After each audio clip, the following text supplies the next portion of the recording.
విభజన జరిగిన తర్వాత పోలవరం ప్రాజెక్టు కోసం ఇది పూర్తి కావాలంటే 7 మండలాలు ఆంధ్రప్రదేశ్కి ఇవ్వాలని 7 మండలాలు ఇచ్చిన తర్వాత పార్లమెంటు సమావేశాలు పెట్టించిన వ్యక్తి నరేంద్ర మోడీ గారని చెప్పి నేను మీకు తెలియజేస్తున్నా.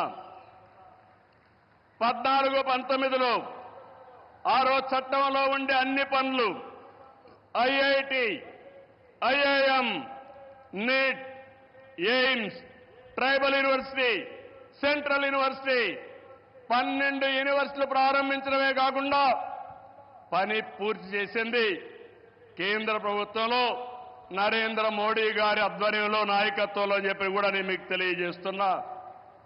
2014-19 చాలా ఇబ్బందులు పడ్డాం. అనేక సమస్యలు వచ్చాయి. రాష్ట్రం వెంటిలేటర్ పైన పోయే పరిస్థితి వచ్చింది. కానీ కేంద్రం మనకు అండగా నిలిచింది. ఒక్కొక్క సమస్య పరిష్కారం చేసుకుంటూ ఒక్కొక్క ఇటుక పేర్చుకుంటూ రాష్ట్ర పునర్నిర్మాణం కోసం ముందుకు పోతున్నాం.